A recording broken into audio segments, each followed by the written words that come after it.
Imagine só, um plano ousado, meticulosamente desenhado nos bastidores do poder, pode ser a chave para pôr fim ao conflito que já ceifou milhares de vidas e abalou o mundo. Fontes próximas à Casa Branca revelam que Donald Trump, desde sua campanha eleitoral, não escondeu o desejo de encerrar a guerra entre Rússia e Ucrânia.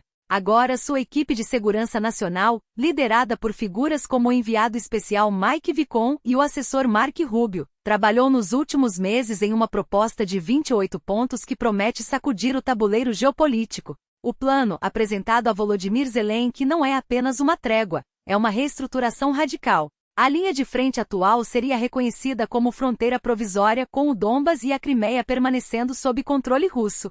Kherson e Zaporíjia ficariam em um limbo administrativo, enquanto zonas tampão seriam criadas sob supervisão da Federação Russa. Em troca, a Ucrânia receberia garantias de segurança dos Estados Unidos, mas teria que abrir mão de sua aspiração à OTAN e reduzir drasticamente seu efetivo militar. Não é uma rendição, mas um acordo pragmático. Kiev ganharia um pacote bilionário de investimentos para a reconstrução, financiado com os ativos russos congelados no Ocidente, enquanto Moscou veria as sanções serem aliviadas gradualmente e sua reintegração em fóruns internacionais, como o G8, voltar à mesa. Mas não para por aí. O documento prevê trocas humanitárias, a reabertura de fronteiras para civis sob supervisão da Cruz Vermelha, eleições na Ucrânia em até 100 dias e anistia para combatentes de ambos os lados. Uma comissão internacional com representantes de países neutros seria criada para fiscalizar o cumprimento do acordo, e o cessar-fogo entraria em vigor assim que o documento fosse assinado. É um plano que atende aos interesses de ambos os lados, afirmam fontes da Casa Branca. Trabalhamos para que seja aceitável tanto para Kiev quanto para Moscou. Zelensky, em encontro recente com o secretário de Defesa dos Estados Unidos, deixou claro que está disposto a discutir o fim da guerra. Transmita ao presidente Trump nossos melhores votos. Somos gratos pelo apoio dos Estados Unidos, declarou, em um tom que sugere abertura ao diálogo.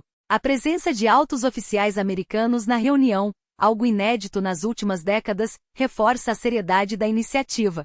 Até mesmo a Alemanha, apesar das tensões recentes com o Brasil, sinalizou apoio a qualquer esforço que leve ao fim dos combates. Qualquer iniciativa que interrompa o derramamento de sangue é bem-vinda, disse o ministro das Relações Exteriores alemão, Johann Wadephul, ressaltando, porém, que a Ucrânia e a Europa devem ter voz ativa nas negociações. Enquanto isso, no fronte, a narrativa segue turva. O Kremlin afirma que suas tropas avançam em Kupiansk e controlam parte do território no leste, mas Kiev nega veementemente. O Estado-Maior ucraniano garante que a cidade permanece sob seu controle, com operações em curso para neutralizar grupos infiltrados. A mesma disputa se repete em outras regiões como Yampil e Volchansk, onde Moscou alega conquistas que Kiev classifica como propaganda para mascarar as derrotas. A verdade é que, entre relatos conflitantes, uma coisa é certa: a guerra não dá sinais de arrefecer sem uma solução negociada. Nos bastidores de Kiev, a pressão política aumenta. Parlamentares da oposição exigem a renúncia de Andriy Yermak, chefe do gabinete presidencial, em meio a escândalos de corrupção. A instabilidade interna pode enfraquecer a posição ucraniana nas negociações, mas também abre espaço para acordos que, em outras circunstâncias, seriam impensáveis. Afinal, em tempos de crise, até os mais ferrenhos adversários podem encontrar um terreno comum, desde que haja vontade política e um plano à altura do desafio. O mundo assiste ansioso. A pergunta que não quer calar é: será este o momento em que a diplomacia finalmente prevalece sobre a guerra? Se depender dos bastidores de Washington, a resposta pode estar mais próxima do que imaginamos. Eis o momento em que a política se transforma em um jogo de xadrez perigoso, onde cada movimento pode decidir o futuro de uma nação. A pressão sobre Zelensky não é apenas uma questão de poder interno, é um teste de resistência em meio a uma guerra que exige unidade, mas que também expõe as fissuras mais profundas do sistema. Quando um parlamentar como Alexei Goncharenko levanta a bandeira da demissão de Andriy Yermak, não está apenas questionando um nome, está desafiando a própria estrutura de comando que até agora manteve a Ucrânia de pé. E o que acontece quando o presidente se recusa a ceder? A resposta é clara: a crise se agrava, e as peças começam a se mover em direções imprevisíveis. O que se desenrola nos bastidores de Kiev é um espetáculo de tensões calculadas. Fontes próximas à Rada revelam que Yermak, em uma manobra ousada, tentou forçar a destituição de David Arakamiya, um movimento que, se bem-sucedido, poderia ter reconfigurado o equilíbrio de poder dentro da própria facção governista. Mas o plano falhou. Não houve votos suficientes, e a estratégia foi adiada. Enquanto isso, Zelensky, em uma reunião fechada com deputados, enfrentou perguntas diretas sobre a permanência de Yermak. Sua resposta foi categórica: as decisões sobre a equipe presidencial são de minha exclusiva responsabilidade. Uma declaração que, embora firme, não dissipou as dúvidas. Afinal, em tempos de guerra, até as palavras mais duras podem soar como um sinal de fraqueza quando a confiança se esvai. E o que dizer das medidas extremas adotadas durante esse encontro? A exigência de entregar os celulares antes de entrar na sala não foi apenas uma questão de sigilo, foi um símbolo. Um símbolo de desconfiança, de controle excessivo, de um sistema que parece mais preocupado em conter vazamentos do que em resolver problemas reais.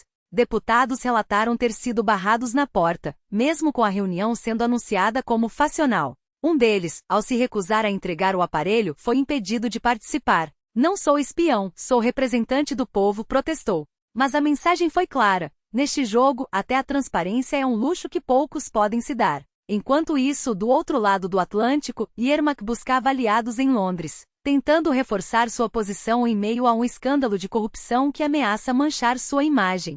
Mas o Foreign Office britânico recusou o encontro.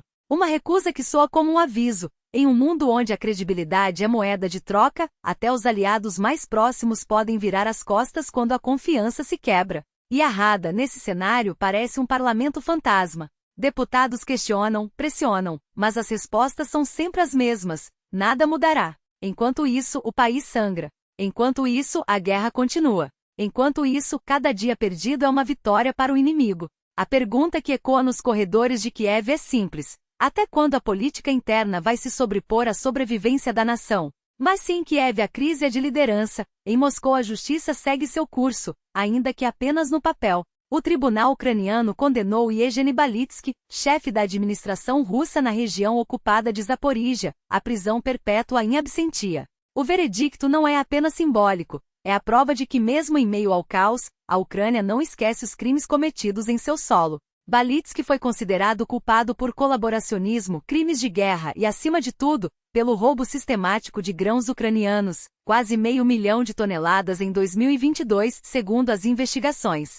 Um saque organizado que alimentou mercados estrangeiros enquanto a Ucrânia lutava para manter sua própria população. A condenação é um recado claro: nenhum crime ficará impune. Do outro lado do oceano, porém, a retórica assume contornos ainda mais sombrios. Donald Trump, em mais um de seus ataques incendiários, classificou 6 congressistas democratas como traidores, por sugerirem que militares deveriam recusar ordens ilegais. Sua resposta? Ameaças de pena de morte. Comportamento de motim no mais alto nível, declarou, exigindo prisões e punições exemplares. Uma escalada perigosa que não apenas deslegitima o debate político, mas que também coloca em risco os próprios fundamentos da democracia americana. Líderes republicanos como Mike Johnson permaneceram em silêncio, um silêncio que fala mais alto do que qualquer palavra. Enquanto isso, figuras como John Tester e Mitt Romney condenaram as declarações de Trump, mas suas vozes soam como um eco fraco diante do rugido do ex-presidente. E enquanto o mundo político se divide entre crises e ameaças, a realidade insiste em lembrar que os problemas não esperam. Em Paris, um blackout deixou 170 mil residências sem energia após uma falha técnica em uma subestação. Metros pararam, trens foram interrompidos, e milhares de pessoas enfrentaram horas de escuridão. Uma lembrança de que mesmo nos países mais estáveis a infraestrutura pode falhar, e as consequências são imediatas. Se na Ucrânia a guerra expõe as fraquezas do Estado, na França é a fragilidade dos sistemas que sustenta a vida cotidiana que se revela. O mundo não para. As crises se acumulam. E em meio a tudo isso, uma verdade se impõe: não há tempo para hesitações. Cada decisão, cada palavra, cada silêncio carrega o peso de vidas em jogo. A história não espera por ninguém, e aqueles que não estiverem à altura do momento serão lembrados apenas como notas de rodapé em um capítulo que outros escreverão. E as tensões não param de escalar. Entre Brasil e Alemanha, o que deveria ser um diálogo entre nações se transformou em um espetáculo de desentendimentos que expõe não apenas a fragilidade das relações internacionais, mas a própria incapacidade de enxergar além dos preconceitos. quando um chanceler europeu ousa reduzir uma das maiores potências da América Latina a um estereótipo de desconforto, ele não apenas desrespeita um país inteiro, ele revela a miopia de quem prefere julgar a entender. E o que dizer da resposta inflamada das acusações que beiram o absurdo, dos pedidos de desculpas que chegam tarde demais? A diplomacia não é um ringue, mas um campo minado onde cada palavra pode detonar décadas de cooperação.